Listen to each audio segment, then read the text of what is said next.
World Athletics has officially rejected 5 under-20 world records over the last couple years from 3 rising Ethiopian stars, Björk, Halem, Milknot, Wudu, and Medina Isa, on the grounds that each of these individuals are age cheats, meaning they're actually older than they say they are. Between the 3 of them, they have 5 world records. But if you've been in the sport for a while, this shouldn't surprise you. Age cheating is rampant in track and field, and Ethiopian athletes have a well-documented history of doing it. Back in 2025, Ethiopian Athletics Federation gave medical tests and MRI tests to confirm the age of its 76 athletes on the U20 and under 18 team, and only 22 of them were cleared as age appropriate for their division. That's about 71% of the athletes that are actually older than they say they are. But it's not only Ethiopia. Earlier this year, Nigeria banned 21 of their athletes for being actually older than their documents said they were. And this isn't an accident either. The coaches of these athletes were recommended to have a 3-year ban from coaching in athletics for facilitating the age fraud. In 2025, 30 Kenyan athletes were also under investigation for age cheating. And in January of this year, 20 Kenyan athletes were found to have doctored their documents to falsify their age. And it goes beyond that too. In 2024, Parvez Khan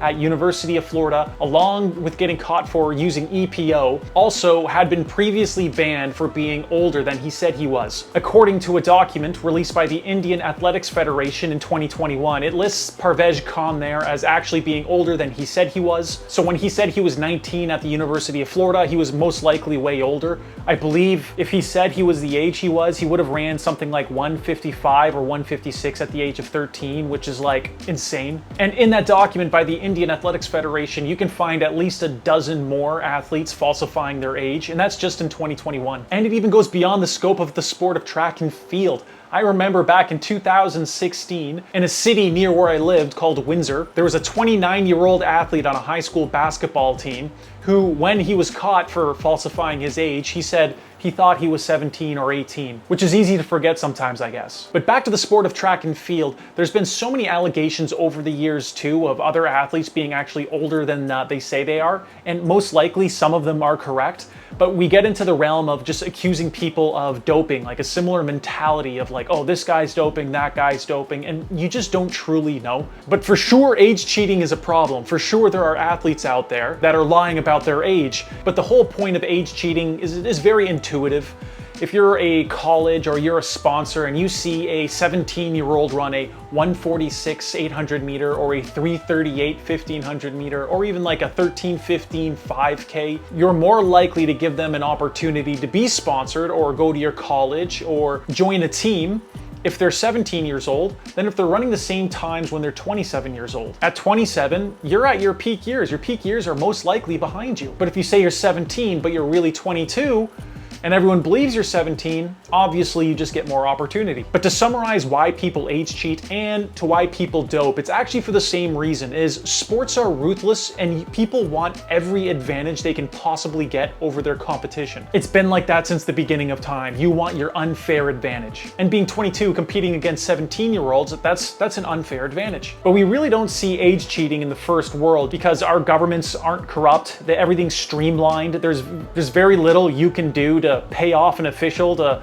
put a fake age on a document or a passport. But in these second, third world countries where governments are more corrupt, they're not as powerful, these things are very common. If you know someone and you're willing to give them money, it's easier to falsify your documents. And then if you grow up in a culture of that, it just becomes okay. It reminds me of, for example, the Russian doping culture. If everyone around you is doping and it's systemically sponsored, you're more likely to do it too. And these new medical tests and MRI tests, they're very welcome, and it really shows how big the problem of age cheating is. I always knew it was a big deal, but I didn't know it was like this big of a deal. But I don't know how sustainable that is. I've actually known nobody who's ever had a test to confirm their biological age, which just means there's age cheats out there. It's just the way it is. So what are the implications of this on track and field? Well, specifically in the NCAA, I know there's a lot of talk of putting an age cap on what age, the maximum age an athlete can be to compete within the NCAA.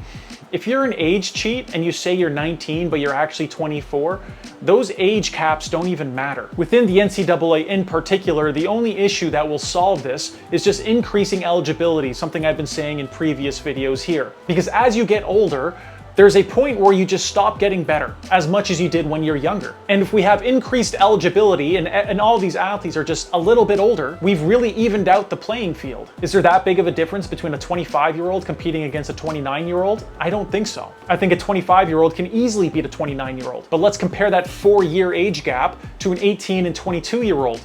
That 22-year-old has a massive advantage just because that's 4 years of training earlier in their running career where you get most of your gains. But easily the people who suffer the most are those in the under 20 and under 18 age brackets. Those age brackets are supposed to be used to develop talent for your country's future. So it just muddles everything when you have a 23-year-old saying they're 17, 18. Because in 4 years, that 23-year-old's 27. In 4 years, that 17-year-old's 21. That's a massive difference. And furthermore, getting caught for age cheating isn't as streamlined as getting caught for doping is. When you get caught for doping, the international associations hand you your ban.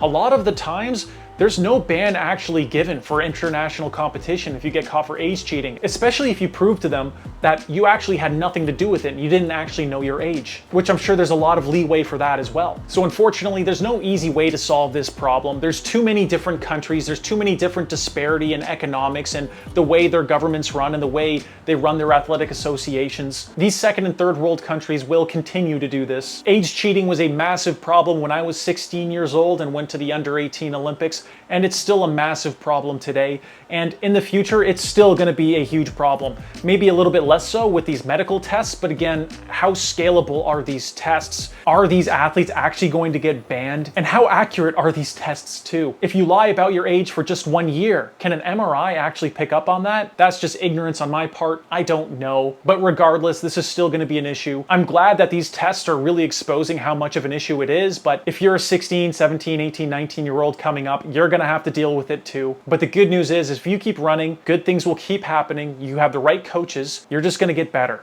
You're going to become a pro, and those age groups don't even matter once you hit 20 anyway, so stick in there. And on that note,